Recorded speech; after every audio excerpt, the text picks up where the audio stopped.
Mesdames et messieurs, merci de votre fidélité. Vous êtes les bienvenus dans ce journal dont voici les titres. Vers la proclamation des résultats des examens de sortie des écoles professionnelles, la correction des épreuves a commencé à Conakry. 7 jours de travaux qui se déroulent sans grande difficulté, vous allez le voir. Vous allez également découvrir dans un instant un jeune qui s'investit dans la culture de maïs. Il évolue dans la préfecture de Koubia et emploie déjà plusieurs personnes. Son ambition est d'aider les autorités à atteindre l'autosuffisance alimentaire. Et enfin, c'est demain la Journée internationale de la jeunesse, l'occasion de réfléchir aux conditions et aux opportunités qu'offre la couche juvénile. À suivre dans ce journal la déclaration de la ministre de la Jeunesse. Lutte contre le coronavirus en Guinée, de nouvelles mesures sont annoncées pour contenir la propagation de la pandémie. Réunis hier en conseil extraordinaire à Conakry, les membres du gouvernement, sous la présidence du chef de l'État, ont invité la population à se faire vacciner. D'autres sujets liés au développement du pays ont été abordés au cours de cette rencontre. Bernard Tonguino. C'est une session extraordinaire tenue par contrainte de calendrier. Le chef de l'État s'entretient avec les ministres sur les questions d'actualité, notamment la Covid-19 et la construction d'infrastructures routières. Monsieur le Président de la République, son Excellence professeur Alpha Condé, a dépeint un tableau critique de l'évolution de la Covid-19 dans notre pays et dans le monde. Il a réitéré sa vive préoccupation et a invité par la même occasion le Premier ministre et le gouvernement à prendre la pleine mesure de la situation et de l'ampleur de la crise sanitaire. À ce propos, il a indiqué qu'à situation exceptionnelle, il faut des mesures exceptionnelles, appliquées avec courage, détermination et la plus grande fermeté. Il ne serait point responsable et conséquent de la part d'un gouvernement de céder à la pression de groupes d'intérêts et d'influence ou de privilégier des intérêts catégoriels et individuels au détriment des intérêts vitaux du peuple et de la santé publique, a-t-il souligné avec forte conviction. Le chef de l'État, par conséquent, a instruit au gouvernement de prendre des mesures et actions vigoureuses pour protéger les populations des risques de contamination auxquels elles restent fortement exposées avec la propagation rapide de la pandémie et de l'apparition de variants à fort potentiel de contamination et de morbidité. Port obligatoire de masques, fermeture jusqu'à nouvel ordre des boîtes de nuit et d'autres lieux de loisirs très fréquentés et saturés de monde. À cet effet, le ministre de la Sécurité a chargé chaque officier de police à appliquer la décision dans sa sphère de compétence et en cas de défaillance, en sera rendu responsable avec une mesure disciplinaire à la clé. Monsieur le Président de la République, son Excellence professeur Alpha Condé, a instruit le Premier ministre d'exiger que les ministres et les personnels de toute l'administration n'accèdent à leur poste de travail que munis de leur passe sanitaire. Une mesure étendue à la présidence de la République et à la primature. Il en est de même pour tous les visiteurs. De même, le chef d'État a exigé que, désormais, les personnes qui doivent entrer sur le territoire national, venant de pays notamment touchés par le variant Delta, soient vaccinées comme cela est de règle partout. Le voyage pour la Guinée se fera maintenant uniquement par la voie aérienne.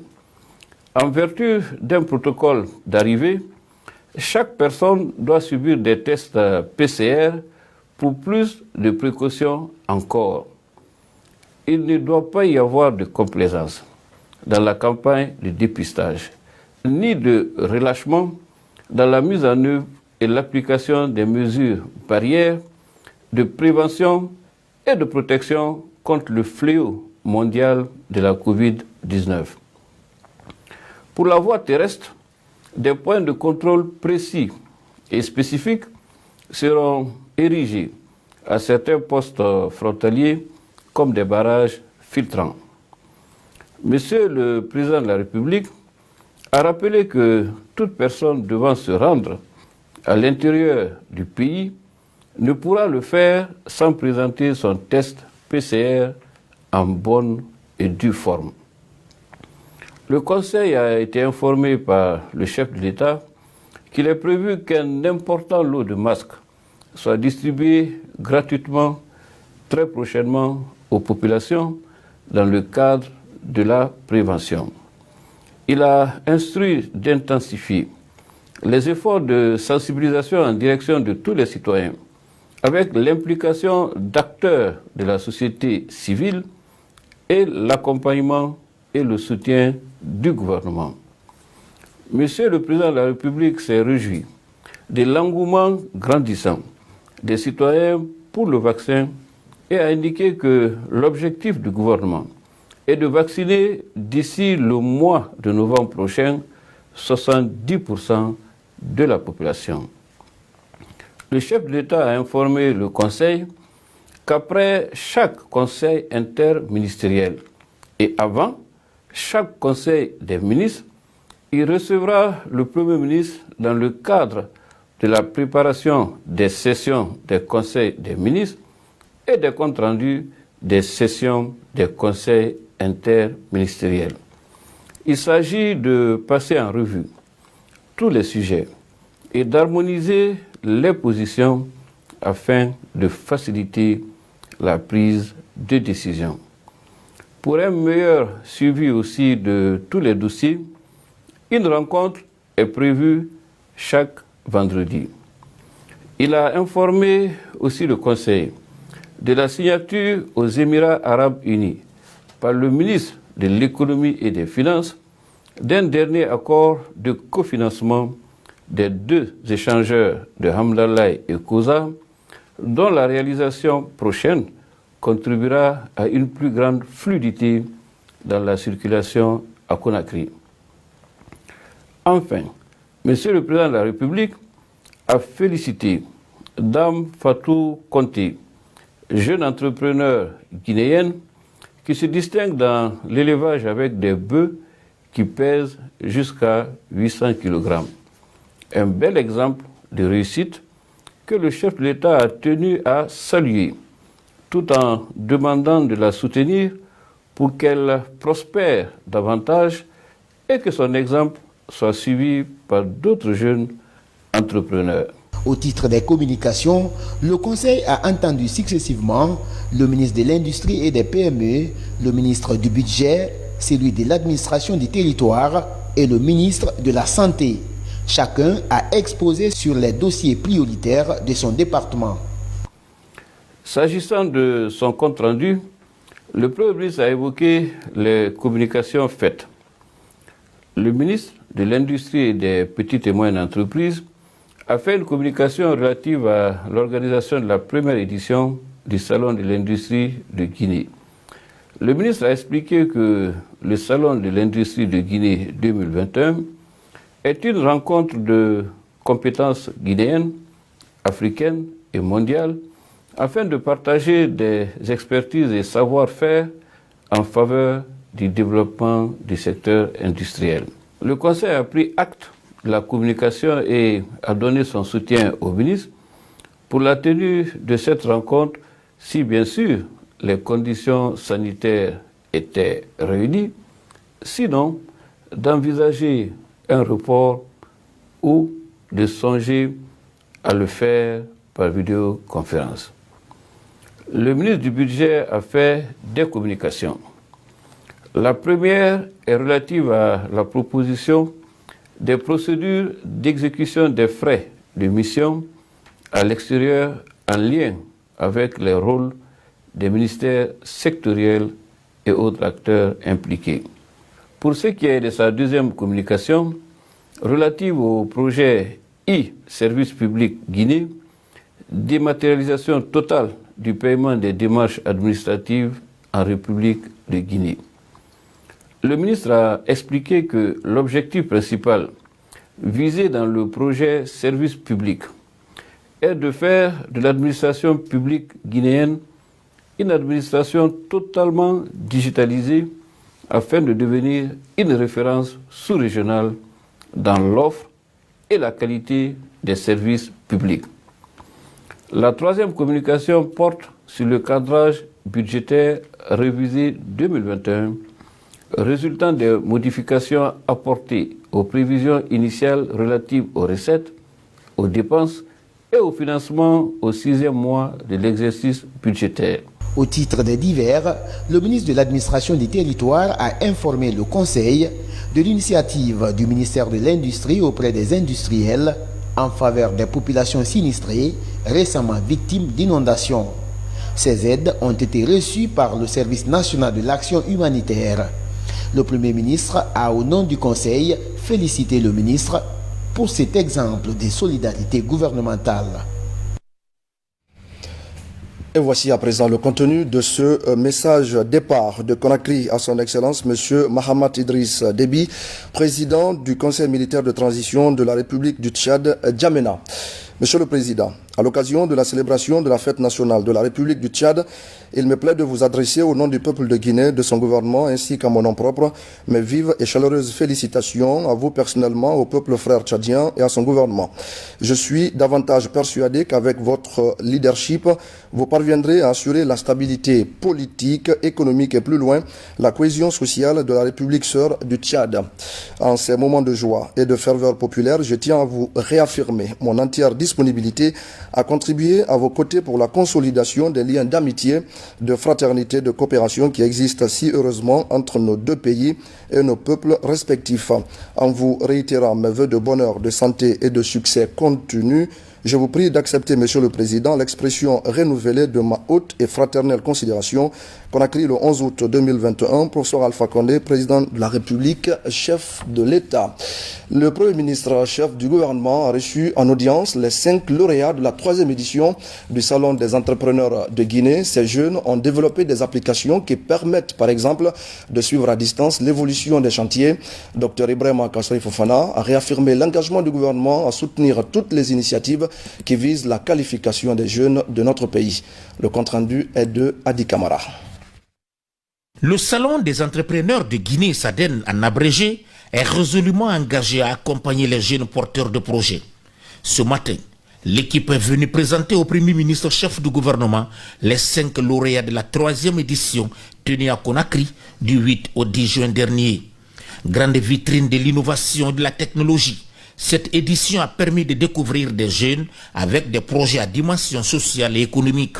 C'est le cas de la jeune lycéenne, Mademoiselle Fatoumata Mambia Souma, porteuse du projet FAIV, une application qui privilégie la promotion du système éducatif en permettant aux parents d'élèves de mieux suivre le cursus scolaire des enfants.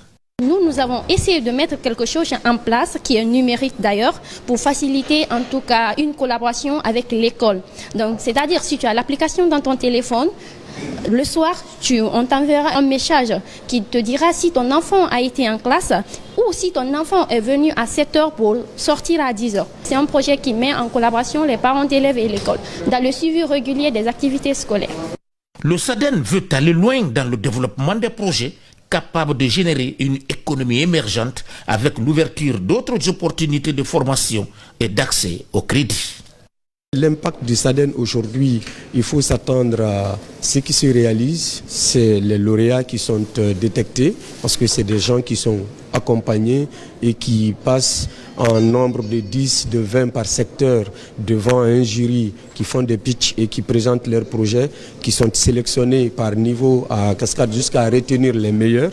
L'impact, c'est également les formations que nous réalisons à l'occasion du SADEN, mais également chaque mois pour donner de l'information et de la formation sur un certain nombre d'aspects de la vie économique des entreprises. L'impact, c'est également la contribution et la participation des compétences qui nous viennent de la Guinée et d'ailleurs, qui viennent partager leur expertise et qui expliquent un peu comment ils sont arrivés là où ils sont.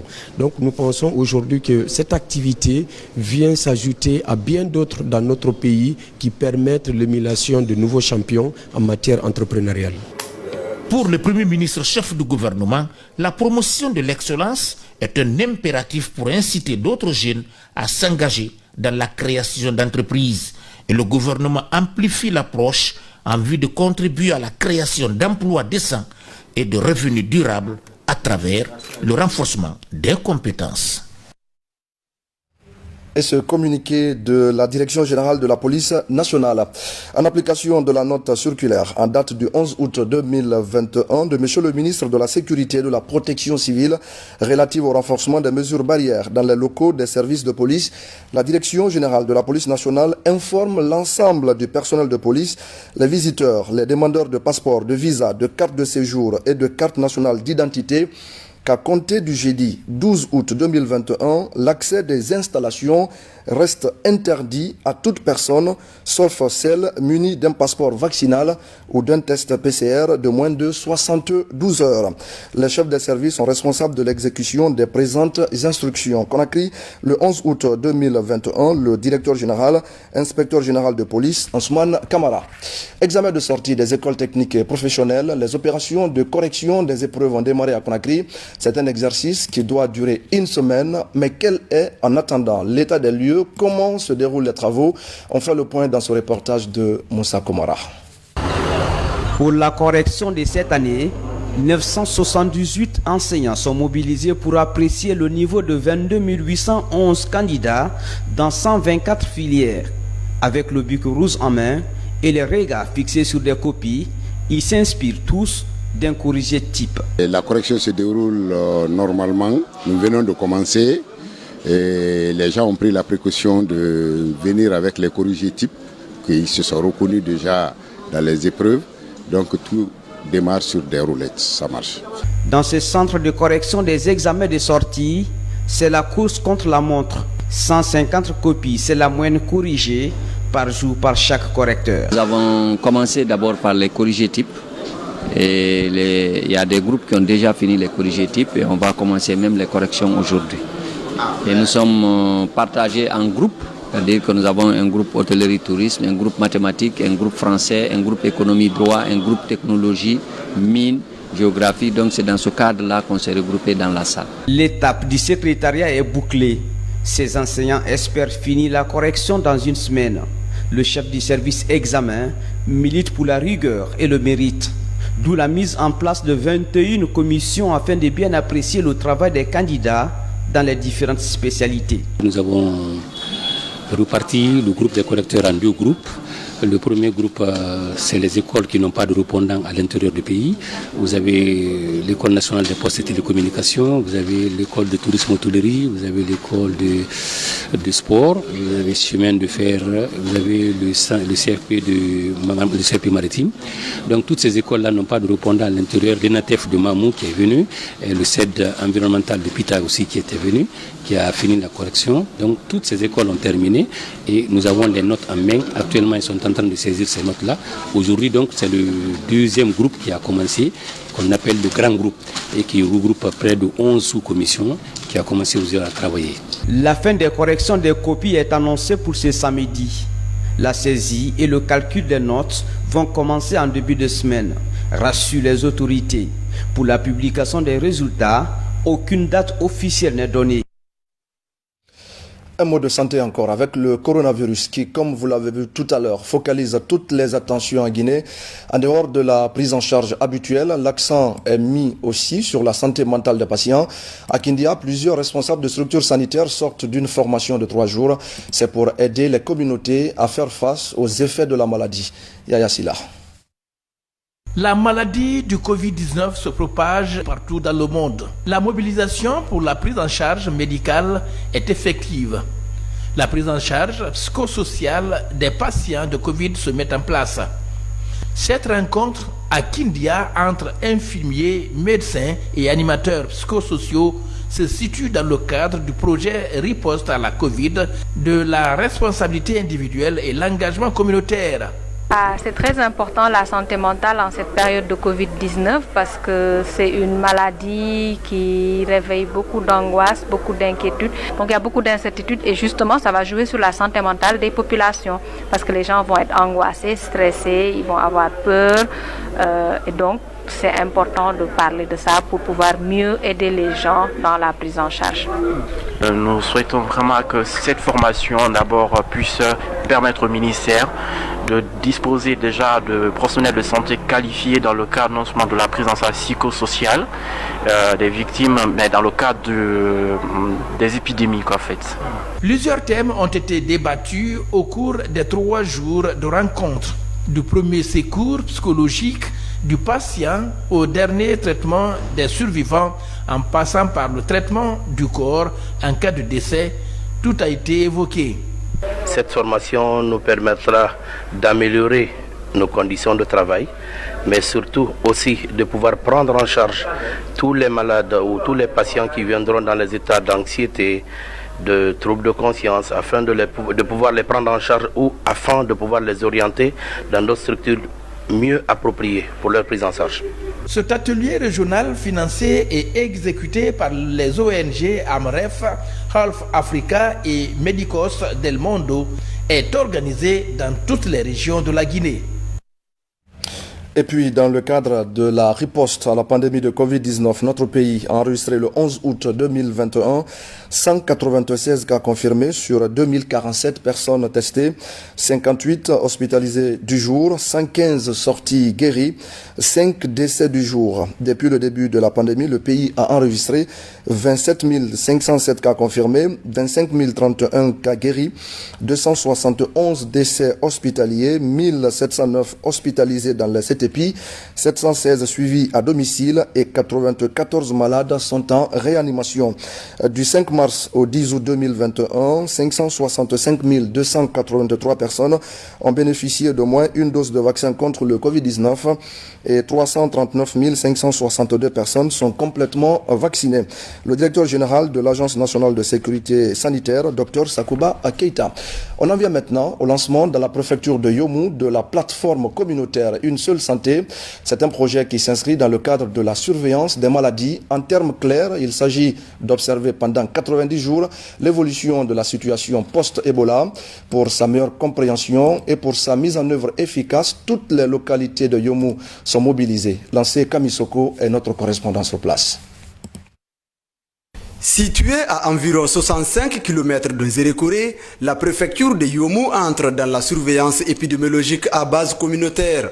Pour cerner tous les aspects de la santé publique dans la localité, l'approche Une seule santé est la notion utilisée telle que préconisée par l'Agence nationale de sécurité sanitaire.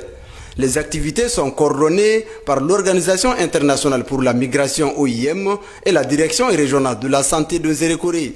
Cette approche est une approche multisectorielle où tous les secteurs, que ce soit la santé humaine, la santé animale et l'écosystème environnemental, vont collaborer pour surveiller tous les événements de santé publique, mais aussi des maladies à potentiel épidémique sous surveillance. Ça nous permettra de détecter à temps et de freiner la chaîne de propagation d'éventuelles épidémies ou bien d'éventuels événements de santé publique qui pourraient survenir dans le district sanitaire de Yomou. Selon les spécialistes, plus de 60% des maladies infectieuses humaines sont d'origine zoonotique. Pour maîtriser donc la circulation des pathologies à potentiel épidémique, les participants sont prêts à jouer pleinement leur rôle.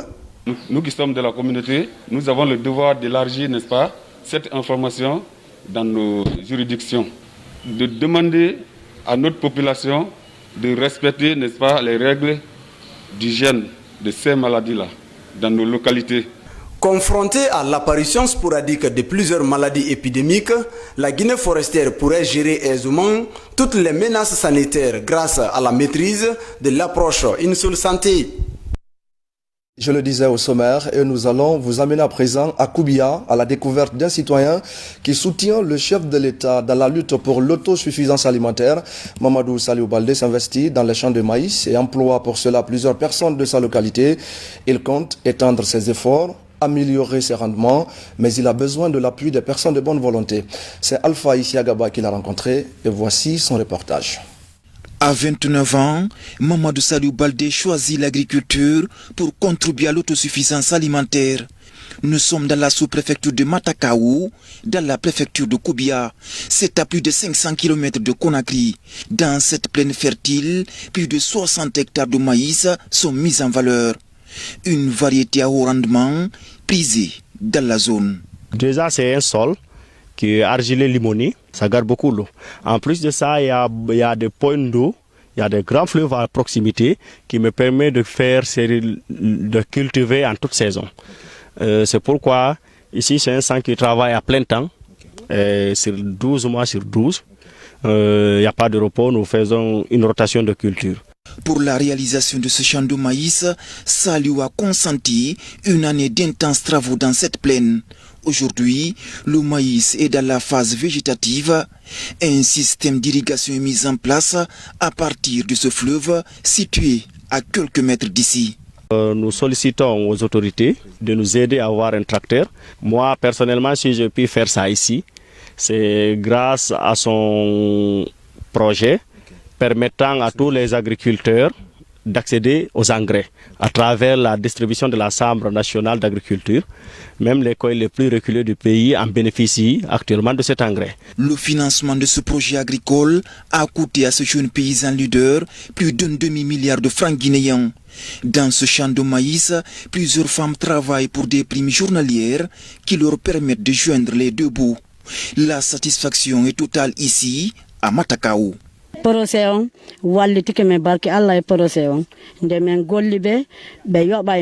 Ce projet agricole nous a beaucoup aidés.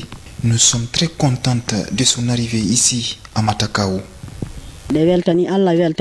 L'arrivée du projet, tous les jeunes, à partir de novembre, décembre, ils partent au Sénégal pour faire les djura, pour chercher l'or. Mais depuis que le projet-là a été venu, vraiment, ça nous apporte beaucoup de choses. Cette année-là, je n'ai pas vu les jeunes partir au Sénégal. Soucieux des effets de la destruction de l'environnement, cet amoureux de la terre met en place une pépinière de Mélina pour le prochain reboisement.